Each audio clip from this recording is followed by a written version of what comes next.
Before we start the video, please hit the like button and subscribe to the channel. Thank you. And now, let's go. Story 1. I woke up to the smell of coffee and something faintly sweet.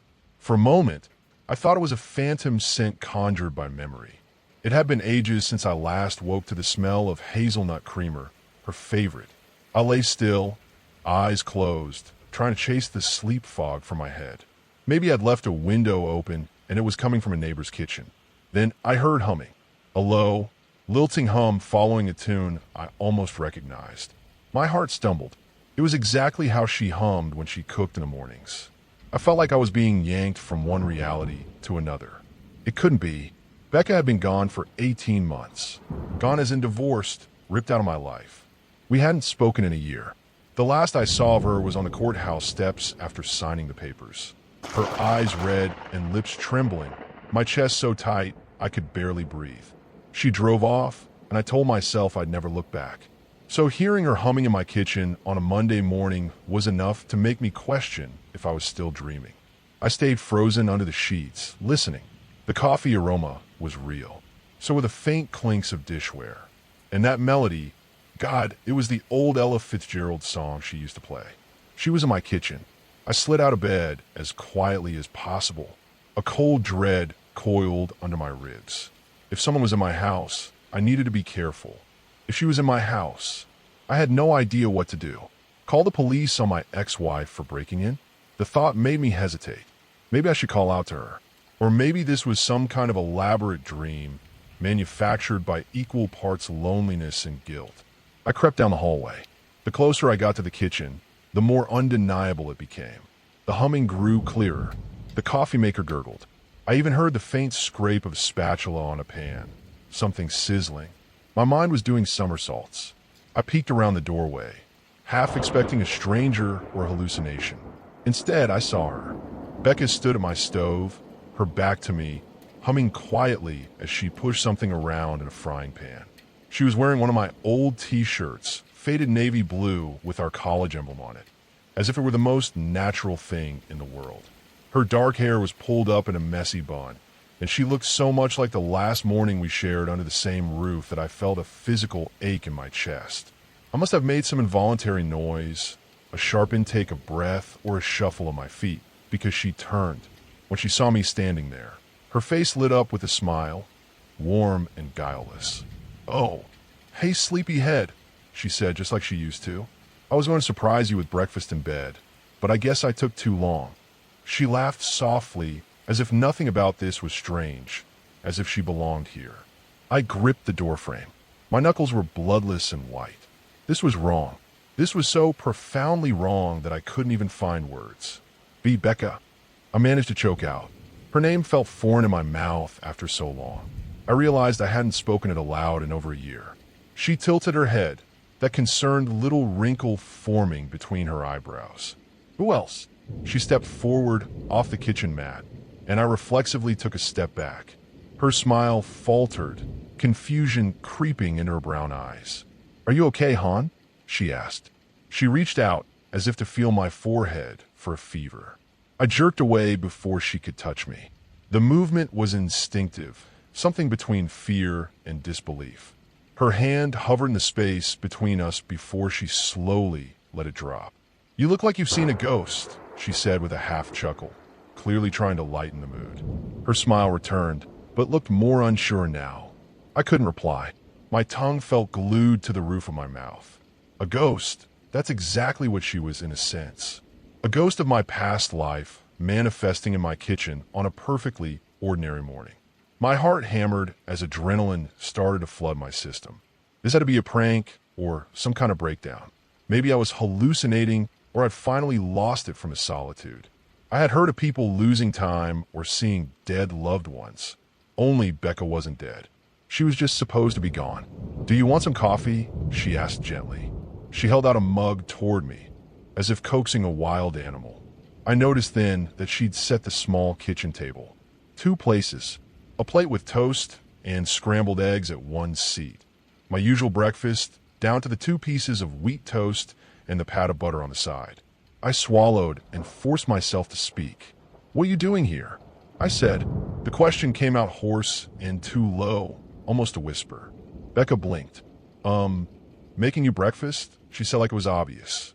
There was a cautious note in her voice now. The look on her face, that mix of love and concern, I knew it intimately. It was the look she used to give me when I'd come home from an awful day at work, when I was clearly upset but wouldn't talk about it. The memory of those times hit me unexpectedly, bringing a pang of longing and confusion. No, I said, shaking my head firmly. I mean, why are you here? In my house. She slowly lowered the mug of coffee to the counter. Her eyes flickered over me, then around the kitchen, as if checking whether everything was normal. I live here. Why wouldn't I be here? My legs went weak. I had to brace myself against the doorframe for support. The world tilted a fraction. No, you don't, I whispered. But even as I said it, doubt gnawed at me. The scene in front of me contradicted everything I thought I knew. She took a tentative step closer. Her slippered feet, the same worn terry cloth slippers I remember packing into a donation box after she left, scuffed softly on the tile. Sweetie, did you have a nightmare? You look so pale. I stared at her, struggling to form a rational thought. If this was a delusion, it was astoundingly detailed. The freckles on the bridge of her nose, the tiny burn scar on her forearm from when she once splattered oil cooking, they were all there. The familiar indentation from her wedding ring. My eyes shot to her left hand. She was wearing her wedding ring. My world stopped. The silver band with its tiny inset diamonds winked at me, as if mocking my shock. I felt my stomach lurch. This ring, she had taken it off the day we decided to divorce, and I hadn't seen it since. I remembered watching her twist it off her finger in the kitchen of this very house, tears streaming down her face before she placed it carefully on the counter between us. I'd left it there for weeks after she was gone, not daring to touch it like it was radioactive. Eventually, it vanished. I assumed she came back for it at some point, or maybe I'd stuffed it in a drawer in a moment of weakness. But here it was snug on her finger, and as I lifted my own trembling hand to look, I felt a cold metal circlet against my skin. I was wearing my ring as well. I yanked the band off in a panic. My hand shook as I held it up. It was unmistakable, engraved on the inside with our wedding date. I felt the room sway. Ow! I stammered, not really directing the question at her, but she answered anyway. How what, honey? She asked softly. How is this happening? I nearly shouted. We were divorced. The word felt taboo to speak out loud, like an offense. It hung in the air, ugly and out of place. Becca's face drained of color. Her eyes widened, and for a moment I saw true fear in them. What are you talking about? She asked, voice hushed and careful, as if humoring a madman. My heart sank. She truly looked like she had no idea what I meant.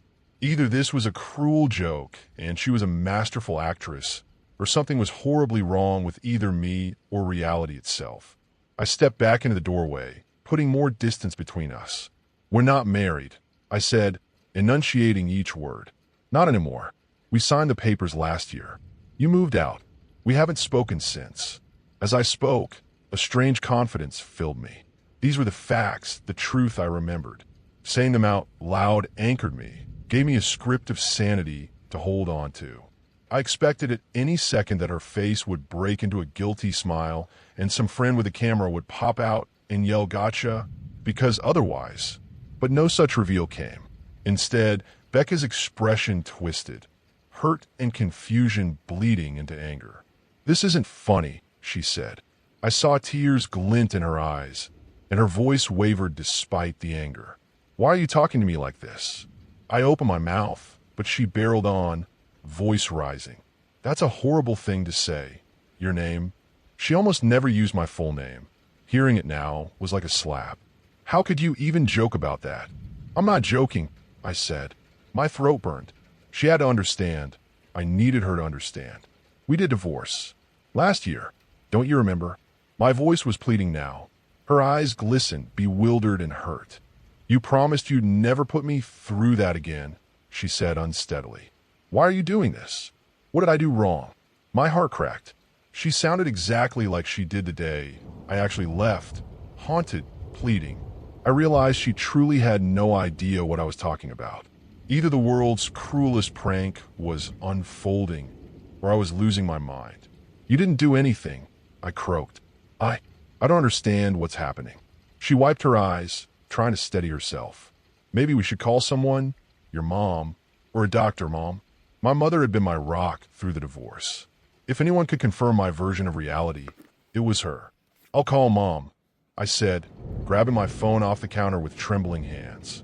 Becca hovered anxiously as I dialed. After a couple rings, my mother picked up. Hi, sweetheart. Everything okay? You don't usually call this early. Mom, I said, voice shaking. When did Becca and I split up? A confused silence. Split up? What are you talking about, dear? My chest tightened. Mom, we got divorced. Last year. You were there for me. Don't you remember? I heard my mother's breathing hitch. Sweetie, that never happened. You and Becca are together. Why would you think otherwise? I nearly dropped the phone. A cold sweat broke out over me. I hung up without saying more, my mind reeling. Even my own mother didn't remember the divorce. This can't be real, I whispered. I stared around the kitchen, my vision swimming. Objects that had vanished after she left were suddenly back in place. The bright yellow sugar bowl from our last vacation sat by the coffee pot, and on the wall by the pantry hung framed photographs, ones I'd hidden away after the separation. My breath caught. We were at the beach on our 3rd anniversary, both sunburned and grinning. Next to it, a portrait from our wedding day, her in lace and me beaming with youthful hope. Photo after photo of us, happy and together, now decorated the kitchen as if the divorce had never happened. My knees buckled and I sank to the floor, overwhelmed. This was impossible, yet it was all around me, surrounding me with evidence that the life I remembered had been replaced. Becca was at my side in an instant. She knelt and wrapped her arms around me. I stiffened, then broke down sobbing into her shoulder. I'm so scared, I choked out. I don't understand any of this. She held me tight, voice soft and soothing. It's okay. We'll figure it out, she whispered, stroking my back. Her touch was warm and real. I clung to her, afraid to let go, afraid she'd disappear if I did. It took a while for me to calm down. Finally, I pulled back and wiped my face. One thought thudded in my skull. Maybe there was physical proof I could find, something that hadn't changed. I went to the study and opened the wall safe where we kept important documents. My hand shook as I rifled through the files. Our marriage certificate was there, the house deed, insurance papers, everything in order. But the divorce decree, the paperwork that had formally ended our marriage in my memory, was nowhere to be found. It simply didn't exist. My stomach churned. The world was telling me in every way that we had never split up. Reality itself had rewritten our history. Becca stood by quietly, arms crossed lightly as if bracing for something. She watched me comb through the last folder and slam the safe shut, defeated. Nothing, I croaked. What exactly were you expecting to find? She asked gently. I hesitated, then decided on a half-truth.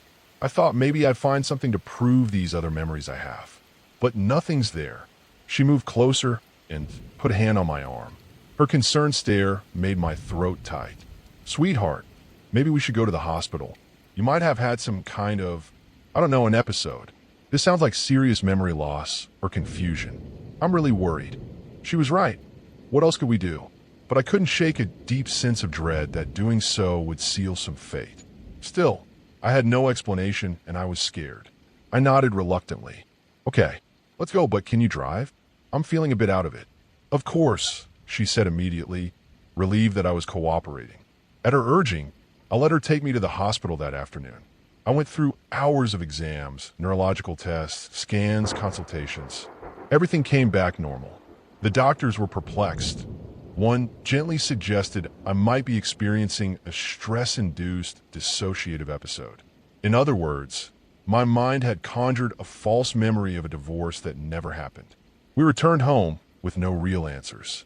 I was relieved my brain seemed healthy, but that only deepened the mystery. If nothing was wrong with me physically, then something fundamentally unexplainable had happened to my life. The psychiatrist on call gently asked if I could have imagined the whole divorce.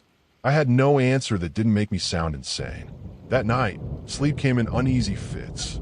I dreamed I was chasing my divorce papers through a maze of corridors, and every time I turned a corner I'd find Becca instead, looking at me with disappointment. In another dream, I was at that park by the pond, like in a photograph I'd never taken, and she was telling me something important, but I couldn't hear a word. All I heard was a rushing sound, like the wind or blood in my ears. I woke up sometime deep in the night to the sound of someone crying. For a disoriented second, I thought it was part of another dream. But as I blinked in the darkness, I realized the bed was empty beside me. The bathroom door was open a crack, light spilling out. The muffled sobbing was coming from there. I got up, heart quickening, and approached.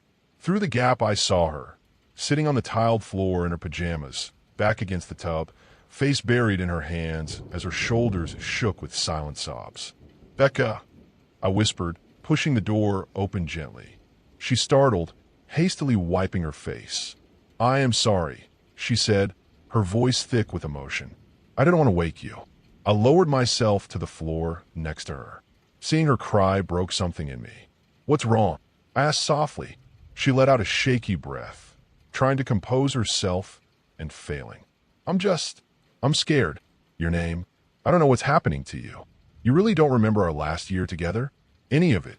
I looked down my hands. Even now, confronted directly, I couldn't lie to her. "I remember being apart," I said quietly.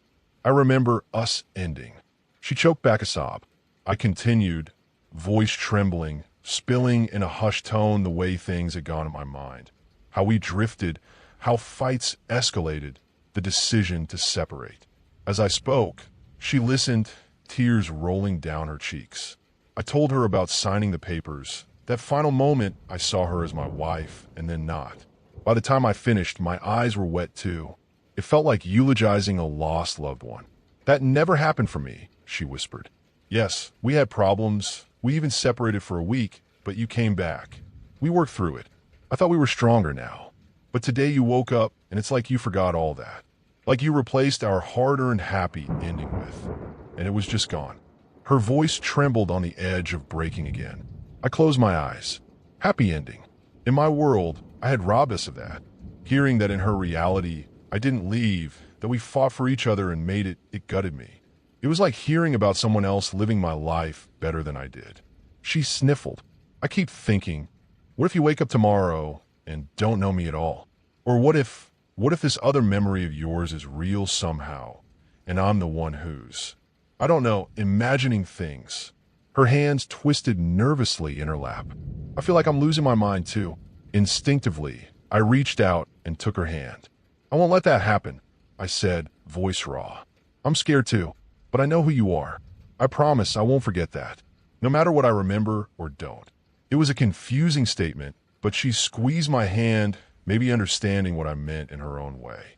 We ended up sitting there on the bathroom floor for a long while, holding hands in silence, collecting ourselves.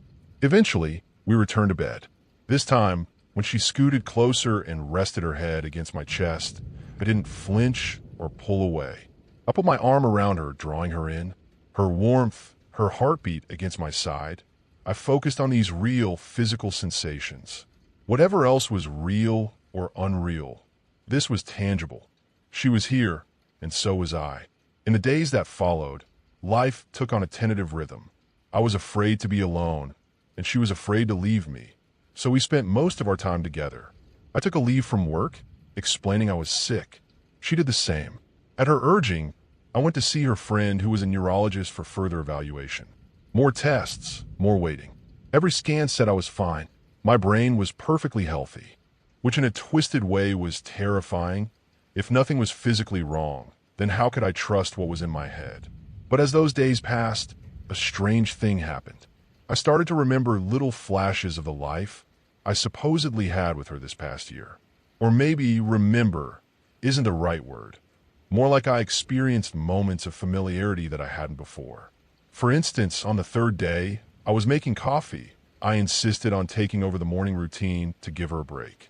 I suddenly recalled an image of us dancing in the living room after painting the walls green.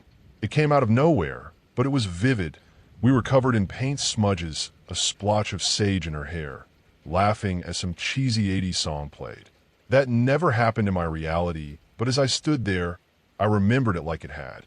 Another time, she was chopping vegetables for dinner, and I had a flash of us cooking together at the stove, bumping hips playfully. A happy, domestic snippet of life I had never lived, yet now it felt like a memory. It scared me deeply.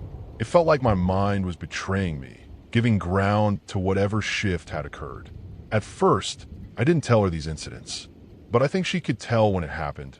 She'd see me drift off with a strange look on my face. Finally, when she asked, I admitted it. Expecting her to freak out, I was surprised when she expressed cautious optimism. "Maybe it means you're getting better," she said. "Your memories of us, our real memories, are coming back." The idea clearly comforted her, but it sent ice through my veins. Because to me, it felt like I was losing my real memories, replaced by ones from someone else's life, a life where I hadn't been the one in control. I started keeping a journal in secret, scribbling down details of the divorce timeline whenever I could, afraid they'd slip away. Dates, conversations I recalled, even petty details like what I had for dinner by myself on certain nights. It was an anchor to the identity I knew. About a week after that fateful morning, I woke up late. We had gone to see a movie the night before, a movie I'd already seen alone in my timeline, but she insisted I must have forgotten seeing it with her. I hadn't argued. For once, I had slept deeply, no nightmares. I reached across the bed. She wasn't there. I heard her downstairs, talking to someone? No, talking to herself. It sounded like, or maybe on the phone. Curious, I got up and quietly crept halfway down the stairs. She was in the living room, in her robe, pacing. I realized she was on call.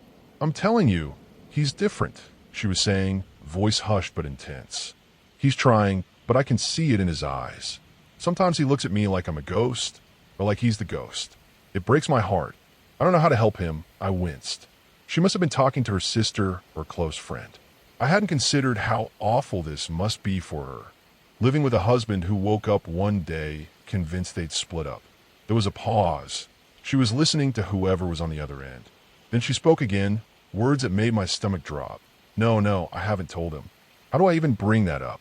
He was so adamant that things were different. I'm scared what it might do if I show him. Yes, I know, but okay. She took a deep breath, rubbing her forehead. I'll try. Maybe not today, but soon. Love you too. Bye. I retreated silently back up before she could catch me eavesdropping. Slipping back into the bedroom, my mind raced. Was she hiding from me? Something she could show me? At first I feared it was divorce-related, like maybe she'd found evidence I was right, but was afraid to show it. But the way she spoke, it sounded like the opposite, like proof of the life I forgot that might shock me. That day, I decided to rip off the Band-Aid myself. I needed to confront this head-on. I asked her to sit with me in the living room. Sunlight filtered through the curtains onto the familiar furniture that I still second-guessed as real. We sat close, her hands clasped between mine. "I want you to tell me about our last year," I said gently. "The one I don't remember. I need to hear it." She looked at me cautiously. "Are you sure?" I nodded. I think part of me might remember bits, but I need to know the whole picture. Maybe it'll jog something. And even if it doesn't, I want to know. I want to know us." Her eyes softened. So she began to tell our story as she knew it. How around a year ago, we had teetered on the brink of separation. The same big fight I remembered, but in her version, I came back the next day apologizing. We gave our marriage another chance. It wasn't easy. We spent months in counseling, unpacking all the hurts that had once driven us apart. We both changed, she said. She learned to give me space when I needed it. I learned to open up instead of shutting her out. Slowly, trust rebuilt. We fell back in love with each other in a way, discovering new appreciation for the little things. She recalled quiet Friday nights, cooking together, tentative laughter replacing tension. She spoke of a weekend trip to the coast where we talked for hours on the beach, laying ghost to rest. By the time autumn came, we were solid again, renewed. Last Christmas, I'd surprised her with a new ring, a symbol of recommitment. And just a couple months ago, we had decided to try for a baby, hopeful and excited for the first time in ages. I felt a jolt at that. In the life I remembered, the idea of having a child had been a painful sticking point between us, one we never got past. Yet in her version, even that had transformed into a source of hope for our future. Her voice hitched as she described all this, as if afraid the spell would break. I sat there absorbing a year of memories I didn't share, a life where I had done everything right instead of everything wrong. It sounded beautiful. It also sounded unreal to me, like she was talking about a stranger, some better version of myself who deserved her. By the time she finished, both of us were in tears. I realized how miraculous this second chance was, no matter how impossible. I drew her into my arms. "I'm so sorry," I whispered, "for all of this. I love you, Becca. I won't ever leave you again." She buried her face in my chest, sobbing with relief. I felt her arms tighten around me. That night, we fell asleep clinging to each other, both afraid to let go. The weeks that followed were almost peaceful. I stopped hunting for discrepancies in our life and tried to live fully in this reality. The more I leaned into it, the more natural it felt. Those awful memories of living without her began to fade like a bad dream. In their place, new memories, real ones we were creating together, took root. I cherished every mundane moment, grocery shopping together, watching TV with her dozing on my shoulder, even squabbling over what color to paint the guest room. It all felt like a gift I had almost lost. I started to believe the nightmare was truly over. But of course, that's not where it ends. It was exactly a month after that morning that something happened. By then, I was convinced that the other life was fading. I hardly checked my secret journal anymore. I found it easier to just not think about it. That night, I was taking out the trash. It was late, stars out, the neighborhood quiet. I rolled the bin to the curb when a car slowly turned onto our street. Its headlights washed over me. A jolt of recognition froze me in place. It was her car. Her car. Not Becca's. No, the other her. It's hard to explain in words, but I felt who it was before I could see. The car idled in front of my driveway, and through the windshield, illuminated by the dashboard lights, I saw a face that made my blood run cold. It was Becca, or rather, a version of her. She sat in the driver's seat, eyes red and hollow, makeup smeared from crying, hair a mess. She looked exactly as she did the day we parted at the courthouse, the last time I'd seen her in my original timeline. Our eyes met through the glass. She wore a look of such profound sorrow that it physically hurt to witness. I realized I'd seen that look before too, in glimpses, in nightmares. She mouthed something, lips trembling. It looked like my name. I stepped forward, heart in my throat. "Becca," I whispered, as if she could hear it. She reached a hand toward me, but it pressed against the inside of the windshield, as though there was something between us beyond just glass. Her mouth moved again. "Why did you leave me?" I heard it, or maybe I felt it echo in my mind. Her voice, her real voice, the one from the world where I had broken her heart. My head spun.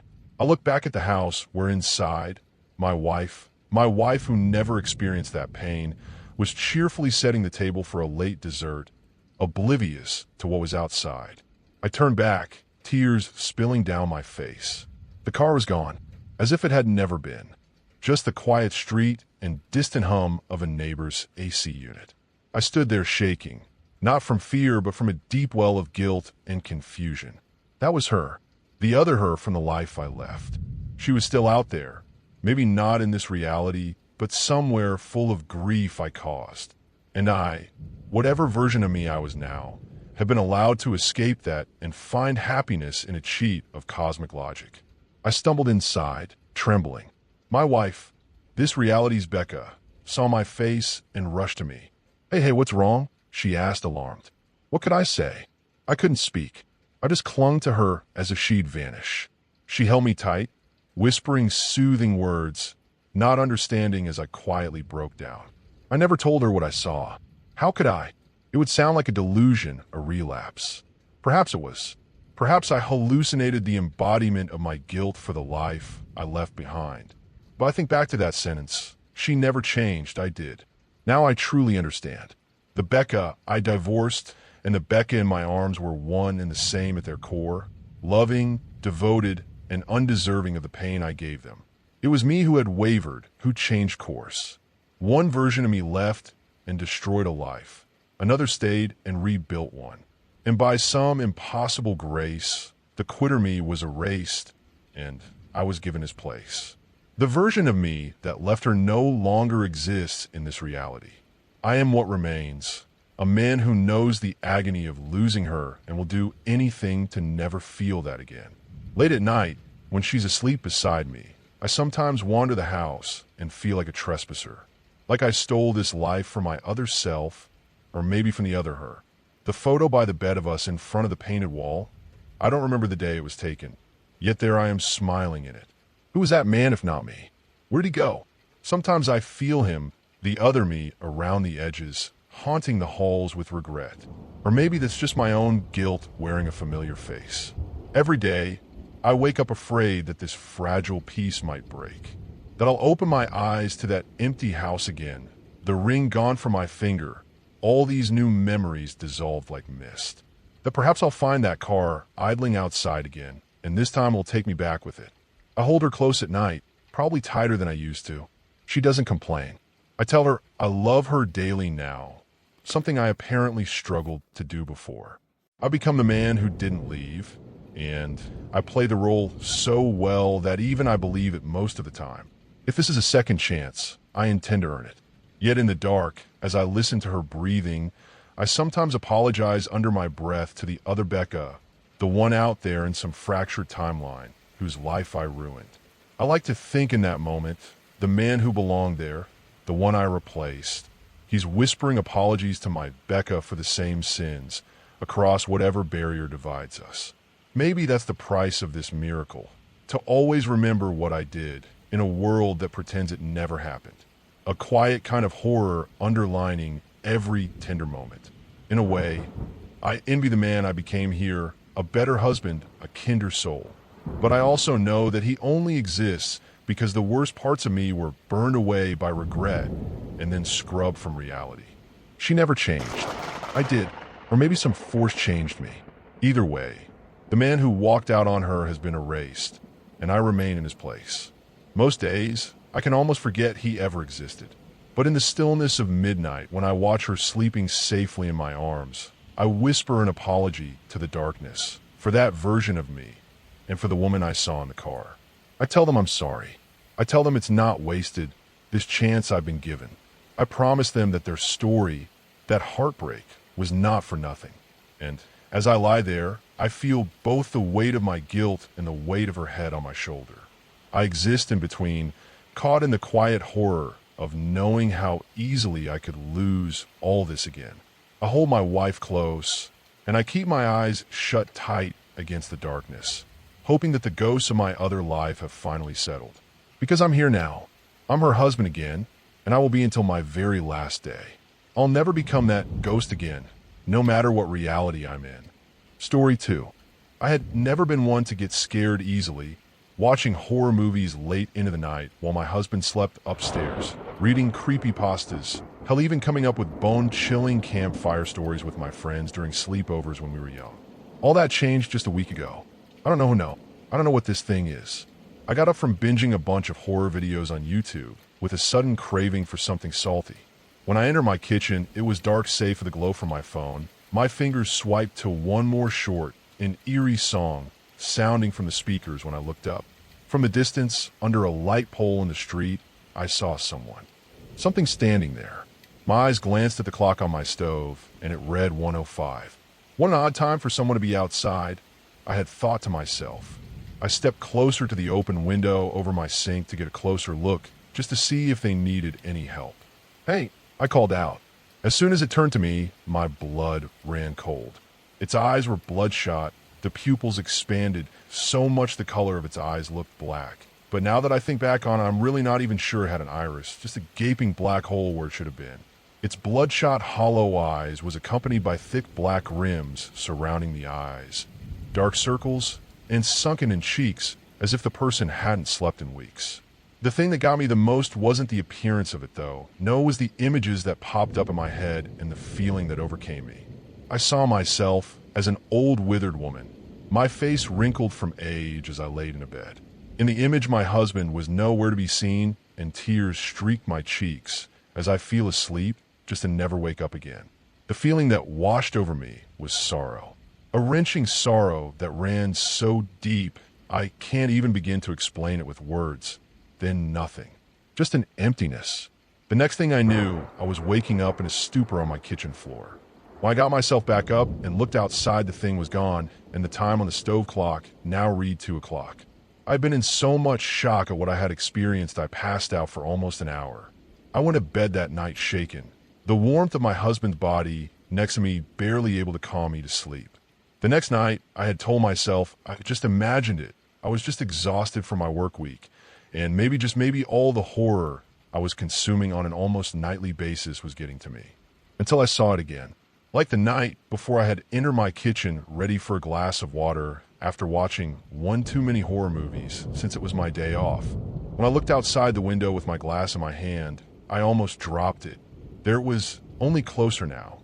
Instead of across the street, it now stood at the back steps, an eerily wide smile plastered on its face as my eyes scanned up its body until my eyes met its own pit like once. Just like the night before, images filled my mind, only this time I younger, maybe early to mid-50s. I saw myself walking down an almost deserted road, stumbling ever so slightly, while the neon sign of a bar flickered not far behind me. A man approached me. I couldn't make out his face because of his gray hoodie being pulled up over his head, the fabric casting dark shadows over his face. Suddenly he pulled out a gun and aimed it at me. "Give me your money, bitch," he had yelled. The image of me laughed and shook its head before slurring some incomprehensible sentence. It seemed the man didn't like that, as the next moment all I heard was a bang and my body hit the hard concrete. Relaxation was what I felt before the bullet entered my image, then cold dread and fear before I just felt numb again. That night, I had hardly slept. Whatever that thing was, it was showing me my deaths, or possible deaths, really. I refused to explain to my husband what was wrong with me the next day when he continuously asked me what was wrong, why I had dark circles under my eyes, and why I seemed so spooked. It continued to visit me, night after night, getting closer and closer to me, while showing me and allowing me to feel my last moments as the images got younger and younger. Last night, I had decided to stay in my room, my phone, the only source of light I had in the otherwise pitch dark room, while my husband snored next to me, as I felt the only way to protect myself from the horrors I was envisioning night after night was to avoid the downstairs entirely. Well, how naive I was. I heard the bedroom door creak open and made the mistake of looking over. It was there, less than 3 feet from me and my bed. The last death it allowed me to see was far too horrific for me to even begin to want to type out without experiencing a panic attack. It was me just a few years older than I am now, and my death was brutal. I now type this from under my covers, fingers shacking and breath shuddering. I heard the door open again about 10 minutes ago, and I can feel it right next to me. I fear if I look in the eyes, I will die. There's no doubt in my mind this vision won't be a vision. It will be just me experiencing my own death. So now, I type this from under my bed while its breathing gets heavier, more excited as I feel it almost shuddering with glee. If you're a night person like me, don't ever look outside. And if you see someone standing under a light post, don't make my mistake and just ignore it. Story 3. I usually record sports games and TV shows I want to watch because I work nights, so when I come home, I can just rot on the couch and watch. After a particularly long shift, I decided to watch a baseball game that hasn't been spoiled for me. Rockies and Dodgers. Should have been an entertaining matchup, but I ended up falling asleep by the 4th inning. I was dead tired. I woke up about an hour later to a pure white screen. It had black lettering on it. Hello. I assumed that I had just pressed pause on the recording in my sleep, and it landed on a commercial. I grabbed the remote and hit the play button. Then the time bar came up and the recording paused. I was confused. I hit play again, expecting it to just be an uncommon glitch with my TV, but the message just played and stayed on the screen. No noise besides a silent static hum that could live in your ears forever if you let it. I rewound the recording a few minutes and saw that the game was there. When the broadcast came back to my TV, it was still the 4th inning. I thought my internal clock was all off. I watched a few minutes, I rewinded, and back again was the message. Hello. I was unsettled. I couldn't tell if it was real or if I was really tired. I decided that it was better if I just did something else. I want to turn the TV off, but as soon as I pointed the remote at the TV, the message changed. Don't. My eyes widened. I froze for a second, stared at the four-letter threat. I wanted to click the power button, but as my finger descended, the most ear-splitting static played through my speakers. I dropped the remote and covered my ears. I could feel the sound behind my eyes and deep in my brain. When the remote hit the floor, the batteries fell out. As the double A rolled onto my coffee table, the static stopped. The message changed yet again. Brian. I sat silently as beads of sweat formed around my forehead. How did whatever this is know my name?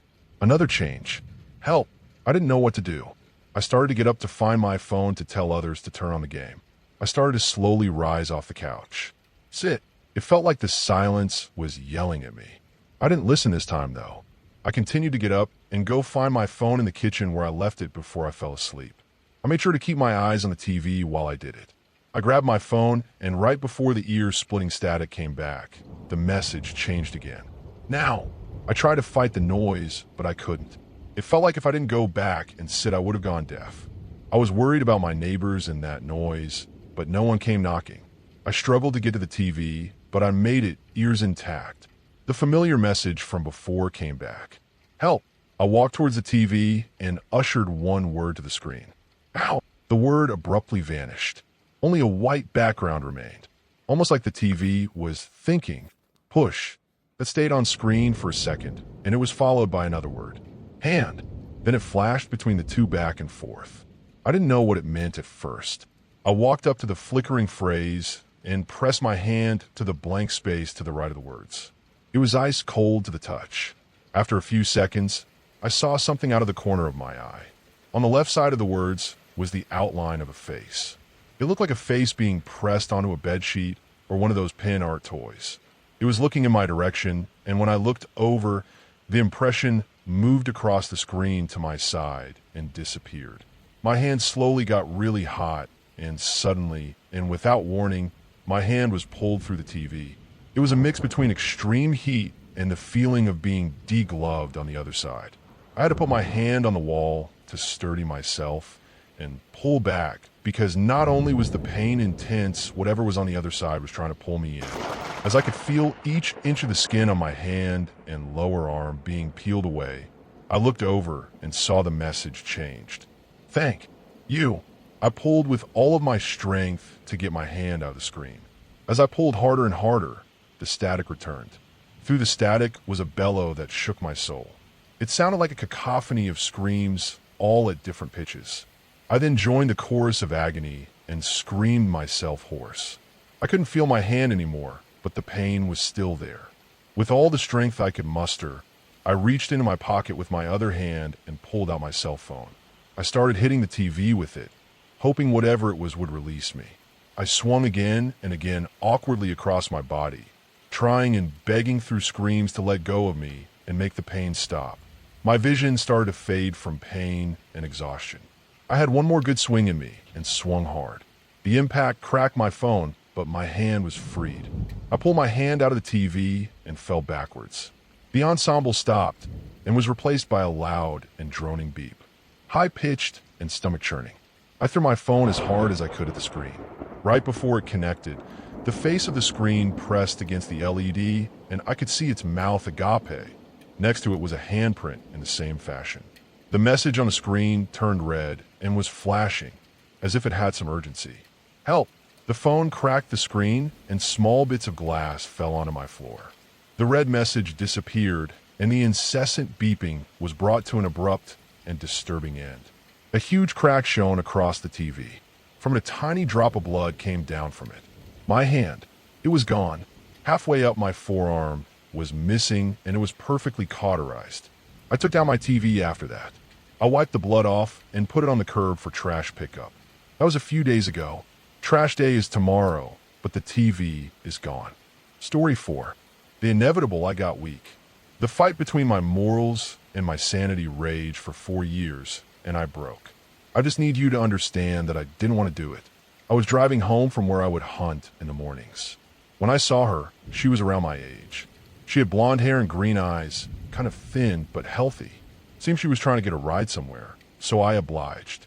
She got in my truck, thanking me for the favor. "Thanks for the pickup. Big guy is way more humid than I thought it'd be today," she said with such a sweet smile. I responded with a nervous chuckle and said, "No problem, I could tell you needed a hand." She dropped the visor mirror to fix her hair. "My mom always said that hitchhiking was dangerous, 'cause there's a bunch of killers out there. That's not you, mister, is it?" she said in a sarcastic tone as she bit her tongue at me. "What?"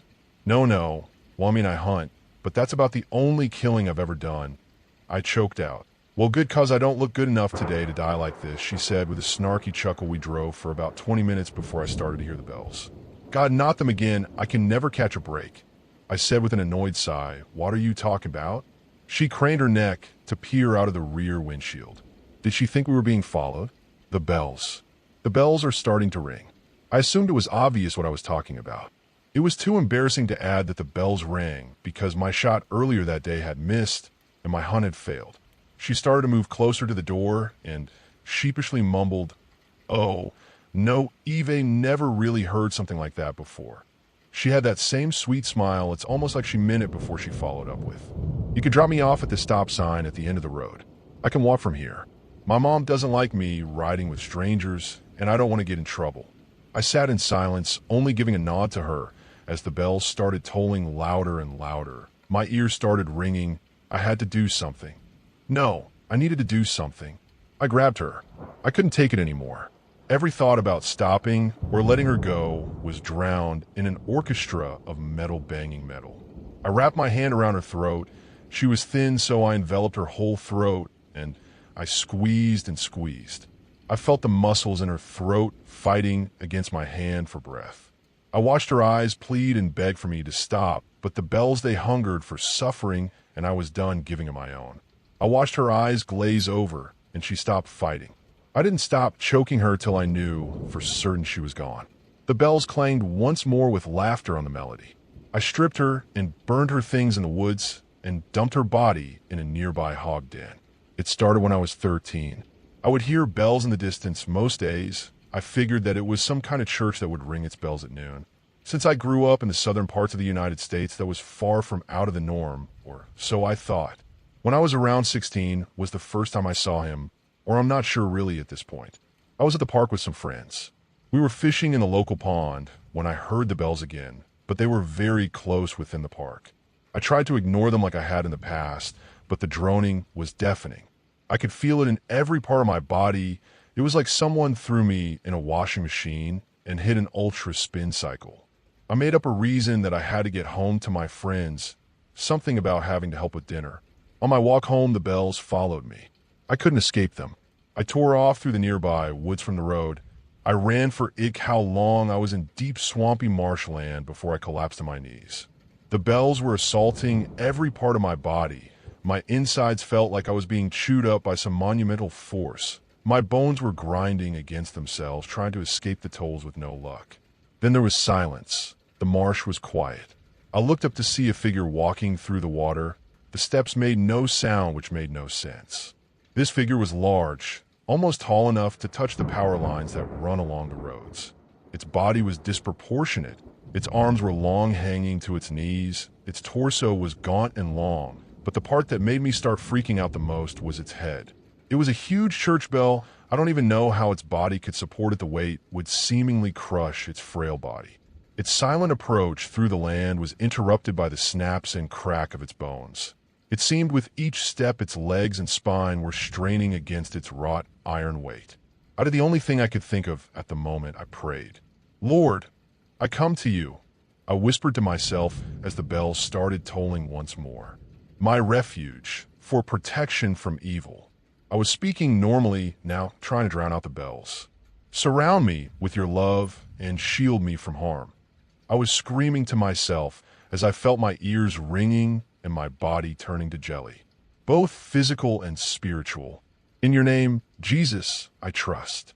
Silently, I opened my clenched eyes to see nothing. There were no marks in the mud, no evidence of that thing being there. Then from a distance, the bells continued. From that point on, there was no reprieve from the insolence ringing. Nothing could deafen the screams of metal. Until I was driving home from school and hit the neighbor's dog who got out of the house that I tried to stop, but the bells were hitting harder than normal, and then quiet. The moment my truck made contact with that poor dog, I was in blissful silence. After the shock of it, I saw it again, standing in front of my truck. It spoke to me, or it made me understand it. The bells started ringing, and in the ringing of my ears I heard, "The price for peace is life." The voice was raspy and melodic. It was inviting but dangerous. I had no idea what to do, and as the bells rang louder, my vision blurred, and it was gone. Over the next few weeks, I picked up hunting. It was a fairly normal pastime around my town. When I started to hear the bells in the distance, I'd go out to kill a squirrel or hog, maybe a deer, and I'd have peace for another few weeks. The time between needed kills was getting shorter. It seemed that the larger the animal, the longer time I had. But it was to a point now where a good-sized buck would only give me 1 or 2 weeks, and then only a week. That was when I turned 20, and I want you to understand I tried. I really did. I did everything in my power to avoid the inevitable, but I got weak. I found the most peace. I've had 2 whole months of silence before I heard them again in the distance. I saw a new person get off at the bus stop today. It seems like they're tourists, so hopefully no one will notice when they're gone. Story 5. The ship looked like a mirage at first, shimmery and intangible. The cheerful voice of the helmsman caught me by surprise. "Fucking told you, Les. That's it right there. The HMS Dagon." I always thought the name was a bit garish. We had been following the trail longer than we thought. This whole endeavor was a fever dream, honestly. Go off into the northern Atlantic, find the Dagon, a ship that never officially existed. Apparently the good old crown liked to use her to raid and gut native cultures up and down the eastern coast of South America. The only captain she ever knew was, evidently, my great-grandfather. We had his old, crumbling journals detailing his assignment to the vessel. He led a wild life. They called him Brazil Bob, a well-established pirate, though his competition was mostly imaginary. He was one of the last pardoned privateers, a pirate under the crown. His real name was much less interesting to anyone but me, Robert Thatch. I'm sure he'd be thrilled to know his lineage is still bravely, or not so bravely, charting the unknown patches of the sea. My bravado was superficial at best. As soon as the Dagon came into focus, my blood ran cold. I'm related to a fucking pirate. The fear I was already carrying nestled itself into a cocoon of shame. Timmy, the young but experienced navigator, loudly asked, "Ready to walk the plank, boss lady?" Just as the thought was settling. Poor Timmy. Without much thought or intention, I spun around sharply, my shoulder clipping his jaw. Timmy went down pretty hard. Crazy how a tap to the chin is a lights out button. I'll have to apologize later. I'd spent years poring over those journals, committing every letter to memory. Then spent even more years developing an algorithm to predict the flow of the Atlantic across a few hundred years. I knew where he disembarked from. I knew where he was going, but I needed to know where he was now. The Reverie, our vessel, drifted silently alongside the Dagon, dwarfed by its hulking mass. Stepping aboard with a small group of fellow explorers felt surreal. The deck was sun-bleached, but otherwise pristine. Not shocking, though something about its perfection still felt wrong, considering the preservative properties of nearly Arctic, salty air. She was large and grand, even for her time. As I surveyed the perimeter of the deck, I ran my hands along the waist-high beams of polished wood.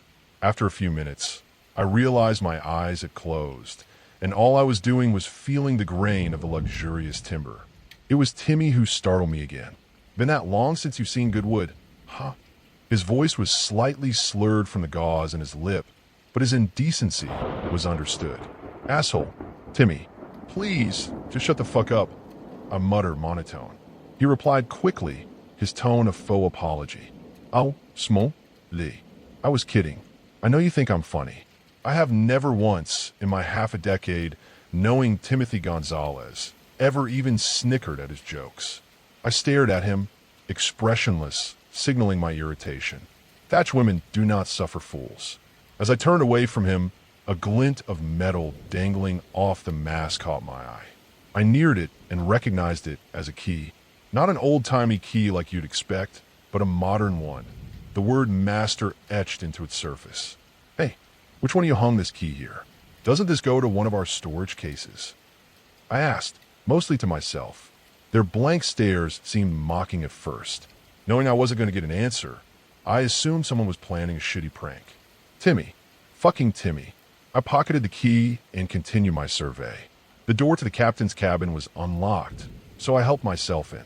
Upon the cartography table, standing central in the cabin, was a metal case. It wore a considerable layer of flaking rust over its matte stainless steel facade. The realization was startling, if only because of its implication. This was our case. That was from our ship. But here it was, ravaged by years of ocean air. Did Timmy put this here? Some kind of paint to look like rust? I ran a finger along the corroded edge and realized the oxidation was authentic, not decorative. The key slid into the lock with a bit of a struggle, but gave a satisfying click as the pins fell into place. I lifted the lid and was immediately confused by its contents. A simple journal, nearly identical to the ones I'd cherished as a girl, sat centered in the foam interior. The front cover was wood. Scrawled on its surface was the name, Robert Thatch. A long, deep gash had sliced through Robert's first name. Scribbled above, it was another name. Leslie. My name. The rough-hewn inscription looked fresh. I ran my hand over the carving, splinters still reaching heavenward. What the fuck is going on here? I rested my hand against the wooden cover. It was warm to the touch. I swear I felt a faint, but very present, pulse beneath my palm. I cracked open the journal and began to read the first page. Asterisk, I didn't expect such a lofty assignment, given my dodgy past. I suppose they're calling it the Dagon. A bit gaudy, in my opinion. I was called to London to receive my post and my stipend, and that's where I first set eyes on her. Asterisk, asterisk, she was grand and massive, just as gaudy as her name. They built her in the southern reaches of the New World, the endless jungles I'd only ever heard of. The lumber used to build the ship was not the only spoil to be had from the one-sided conquest. Our navigator, Tim, of course not his birth name, was pressed into service. Asterisk, asterisk, he was quite proficient at reading star charts and understanding the winds and tides. A born seaman, Tim was pleasant, if maybe a bit immature. Hard to hold against him in the springtime of his life. Asterisk, asterisk, we stepped on board, and her deck was already bleached from the unrelenting sun of the South American coast. The deck was most presentable. Not a fragment of rubbish cluttered her planks. I ran my hands across the beams, admiring the grain of the exotic material. Asterisk, asterisk. Oh, Captain, I didn't realize you enjoyed that variety of company. Tim chimed, thinking himself clever, knowing how to speak a civilized tone. Asterisk, asterisk, though the humor was not wasted on me. Thatch men do not suffer fools. I administered penalty there on the deck and backhanded him across the cheek. 2 days for your remark. Another for this false familiarity, I stated clearly. I made my way to what were going to be my quarters as Tim was taken below deck to the ship's spacious brig. Asterisk, asterisk, as I entered, I noticed an odd artifact on the map table. It was rectangular, and the front of it was glossy black like igneous rock. As I picked it up, the front illuminated and displayed a face, a woman's face. In the background of the image, lying flat on a table, was the very diary I now write in. Asterisk, what evil craft is at play here? Story 6. When I got back from Iraq, I wasn't the same. You hear that a lot, but for me, it wasn't just the limp or the burns. Yeah, those healed. It was the silence. After the IED hit our convoy outside Mosul, everything felt muted. I lost 2 good friends that day. Guys I'd bunked with, laughed with, saved meals for. The only reason I wasn't in that Humvee was because I'd twisted my knee the night before on a shitty foot patrol. Survivor's guilt doesn't scream. It whispers all night long, and it doesn't let you sleep. I came home on medical leave and drifted through the days, avoiding everyone. My mom cried every time I entered the room. I stopped entering. One weekend, I ended up at a little county hobby fair with my niece. One of those things you do to kill time. That's where I saw the table of old radios. Big analog rigs, dials, antennas, wires. A mess of forgotten frequencies. The guy running the booth had picked up a bunch of gear from an estate sale. I was alone, rummaging through a pile of dark green army equipment, when I found two closed boxes under the table, stashed beneath a folded tarp. The boxes were beat to hell, but solid. Heavy, too, like they remembered being carried through mud and sand. One had a faded stencil on the side. PRC 104A. My gut tightened. That was a Manpack HF radio we used on patrol. Rugged, heavy, ugly, but reliable. The kind of thing that kept you connected when the world was falling apart. I brushed off the dust and cracked the latches. Inside, the radio sat nestled like it never left service. Coiled cables, connectors, a faint whiff of oxidized metal and canvas. The vendor wandered over, holding a foam cup. Pick that up in a barn. No idea if it works, he said. That any good? I shrugged. Maybe. Looks military. He nodded like that was enough. $50. Take it off my hands. I handed him the cash. My niece rolled her eyes and asked if I was planning to invade the neighbor's yard. Back home, I stashed it in the garage. Meant to leave it there. But that night, when the house was too quiet and the bed too empty, I ended up out there again, flashlight in one hand, uncoiling cables with the other. The weird part? Everything fit. I had a spare power supply from an old battery kit. A high school ham antenna rig in a dusty toolbox. Some online schematics filled in the blanks. When I flipped the switch, the thing came alive. A dull green glow lit the panel. No noise, just static. A heartbeat in the dark. A few days later, Kev came by. Retired Army Signal Corps. One of the sharpest comms guys I ever knew. He stared at the unit like it had just spoken his name. Where'd you find this? He asked. Fairgrounds. Old gear table. He ran a hand over the solder joints, the old switches. Then he stopped. Someone modded this. That's not standard military. That's a civilian transceiver circuit spliced into the main power. And this switch? Field override. You could transmit on anything with this. I frowned. Transmit where? Kev looked at me, dead serious. Anywhere. Long wave. Short wave. Military. Civilian. You don't have a license, do you? No. Haven't even used it. Just listening. He nodded, but kept looking at the radio like it might bite. Good. Don't mess with it too much. These were patched into secure nets sometimes. And if someone's still out there listening, you don't want to be the guy who wakes them up. He left me with that and didn't bring it up again. I didn't touch it for a week. Instead, I walked. Just wandered town with my hands in my pockets. Stopped by the Army surplus, the diner where they still called me Chief. Watched kids play in the park. Thought about what Nick and Torres would have said if they'd made it home. My VA counselor, Karen, had been trying to get me to engage. Her word. I liked her because she didn't talk too much. She just asked the right questions and listened. She told me to try doing one thing that felt like me again. I didn't know what that was. But that radio, maybe that was close. So I started listening. Most nights, I'd sit in the garage with a mug of reheated coffee and just spin the dial. Local police bands, random truckers, weird gospel preachers from nowhere. A lot of noise, but also life. I started keeping a notebook, logging weird frequencies, bits of voice I didn't recognize. Air traffic, Spanish chatter, weather reports, old jazz stations bleeding in from the coasts. It felt good, like brushing dust off the world. And then, one night, I fell asleep out there.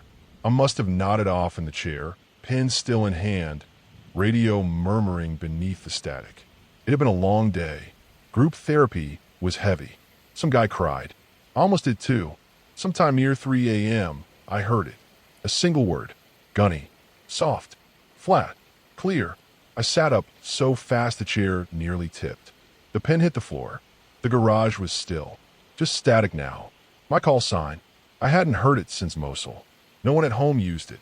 Not Karen. Not even Kev. I told myself it was a dream. A trick of the brain. I was tired. That's all. But I didn't go back out there the next night. Or the night after. And the old weight crept back in. The heaviness behind my ribs. The kind of silence that hums louder than any noise. So I went back. The garage was cold. I brought a blanket. A fresh cup of coffee I barely touched. I turned on the radio and let it warm up. That soft green glow blinked to life. The static was steady. Nothing strange. I spun the dial. Chatter. Dispatchers. A guy listing off-road conditions somewhere in Kansas. A woman laughing, probably on a baby monitor too close to a tower. Then nothing. Every band I checked was empty. Just static. I turned the antenna. Swapped cables. Kicked the side of the bench. Still nothing. The clock ticked past 3. And somewhere in there, I must have nodded off again. Because the static shifted. It thinned, like mist burning off in sunlight. And then I heard them. Nick first. His voice was tired but warm, like he always sounded when we were 2 hours into a night patrol. Hey, brother. Took you long enough. Then Torres. That familiar laugh in his voice. Man, you look like shit. I couldn't speak. Nick went on. We didn't blame you. We never did. That knee? That wasn't your fault. You're still here, Torres said. That means something. You get to be here. It wasn't an echo. It wasn't a hallucination. It was them. Just like they used to talk to me back when it was dark and hot and loud, and we were scared but together. We see you, Gunny, Nick said, even when you think you're invisible. You carry us, Torres added. We know, but you gotta carry yourself too. I cried. I didn't care. It's okay to live, Nick said. Al, it's good to live. You've got more in you, brother. We believe in you. Their voices faded like smoke. A few last words. Don't wait anymore. We're good, man. We love you. And then just static. I woke up at the bench. Face wet. Hands clenched around the table. The clock said 4:12. The radio crackled faintly. Air traffic. A CB argument about chicken trucks. The world was back. But I was different. That was 2 years ago. I went back to the VA the next day. Told Karen everything. Started doing the work. It wasn't easy. It still isn't. I got a job fixing radios. Yeah, go figure. I'm married now. 2 kids. My son's named after Nick. My daughter? Torres would have teased me for crying at her birth. The radio's still in the garage. I turn it on sometimes, just to listen. But I don't wait for their voices anymore. I already heard what I needed. Story 7. There's a man who visits town once a year. No one knows where he comes from. No one ever sees him arrive. No one ever sees him leave. But every summer without fail, just after midnight in the muggy August heat, he appears. Under a starless, inky black sky, he sits behind a small wooden booth at the edge of the old highway, displaying a sign boasting second chances, fair prices. I'd never deigned to visit the rickety, carnivalesque stand that promised a different future. It was meant for those who regret. This isn't to say I didn't have more than a few choices in life I saw as being worthy of second-guessing, but there was nothing that I looked upon with reproach. There was no desperate need for repentance that bubbled deep within my gut. No desire to visit the man who sold second chances. But in late March, when the first signs of sweetness from blooming magnolia trees tinged the air, a decision settled itself so deeply in the recesses of my consciousness that every moment was filled with a cold, merciless weight refusing to settle in my chest. Pangs of guilt ricocheted wildly against my rib cage, rebounding off of bone like a ball-peen hammer on steel, with each impact leaving a sharp, ringing ache that built an unbearable pressure in my sternum. But I deserved these inescapable feelings. I deserved to have been granted this ceaseless collision of regret and remorse, leaving behind the unbearable knowledge that the past cannot be undone. It was such a simple favor, a text reading. Can you come pick me up? I've got a weird feeling, and I don't feel safe walking anymore. Followed by 3 missed calls. Then the frantic voicemail. Seriously, please pick up. I think this guy is following me. Another missed call. Then radio silence. I noticed all of this at just past 1 in the morning. The messages and calls have been left in succession. 11:42 p.m., 11:47 p.m., 11:53 p.m., 11:54 p.m. Nothing, nothing, nothing. I had silenced my phone because I was studying. And as soon as I saw how serious things seemed to be, why Emily had tried to contact me so many times, I called back. No answer.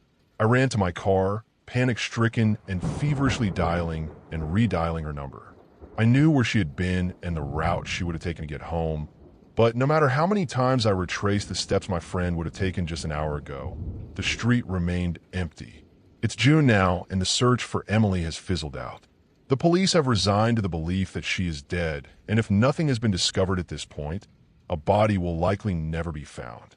The case files will sit in a cardboard box, gathering dust, unsolved, scrawled in block letters across its front. Silencing my phone that night isn't the decision that carried so much shame. No, the shame stemmed from a decision I had made after that. Amongst the string of texts and missed calls, there was a piece of evidence that condemned me to this misery. A single message that led me to the man who sold second chances. Read 11:43 p.m. /_____________________________________________________________________________________________________________ The sickly sweet smell of magnolia heavily perfumed the air. It's August, and their blossoms have almost all but disappeared from their spindly perches in the trees, littering the ground with rotting corpse petals that signal the end of summer. But the stench that lingered on the breeze brought with it a reminder. Soon, a makeshift booth would be constructed on the edge of town, and soon I'd be given the opportunity to pick up my phone. The opportunity to live the rest of my life without having to stare at that last text, listen to that voicemail, the opportunity to hear more in my friend's voice than fear. And so I waited. There was no set date for when the man would appear to construct his booth, but there were signs to look for. There would be no stars, and the night sky would be a deep void of blackness, without even the subtle glow of the moon to offer any reprieve. People in town said these astrological anomalies happened because all the possibilities of all the second chances needed to be the only thing people looked towards. I don't know how much I believe this superstition, but I did believe in the man. I believed in what he offered. And finally, the night came. It was August 19th when I looked up and noticed that there was no light to be found. Heaven was no longer the thing providing a path forward. The man who sold second chances had come to town. I got in my car and drove to where the main thoroughfare in town branched off into a few side streets, one which eventually turned into the worn road that was now the old highway. Once I came across it, I parked my car and started to walk. I didn't know how far I needed to go, but I knew to trust the path that I was on. The minutes ticked by, and I kept walking, and doubt started to creep into the edges of my mind. And then, there he was. He wasn't as odd as I thought he would be. He looked pretty normal. Maybe normal isn't the right word, but unassuming. He wasn't old, but he wasn't young either. He wore a shabby, colorless suit, and from under his booth, the toes of a pair of polished wingtips jutted out. I approached and noticed how worn the wood was, how faded the sign. How long had he been doing this? Who was he, really? I didn't know what to say or where to start. My chest was aching with the same guilt it had carried for months, and the pulse of my heart had quickened to an erratic rhythm, urgent and desperate like a trapped bird beating its wings against a cage. But before I could calm myself enough to speak, the man reached out and beckoned for me to take his hand. The moment our hands touched, everything slipped away except for the feeling of his dry, waxy skin against mine. And then, my mind was bursting with memories. Not just the memory of my decision, but all of the paths that could have been. I couldn't make sense of any of them. There was too much going on. All I could discern were the millions, no trillions, of possibilities branching outward, shimmering like frayed threads of reality. The man who sold second chances did not have to ask me what I wanted. He knew. He had felt it in me long before I arrived. The gnawing, marrow-deep ache of regret, the weight of a mistake that had been festering like an open wound that refused to heal. And he was showing me that it didn't have to be so. Just as I thought the overwhelming rush of possibilities was going to make my head explode, a voice, his voice, unfolded inside of my skull like paper being peeled away. "Are you sure?" he said. "Knowledge is free, but second chances are costly." There wasn't an ounce of hesitation in my nod.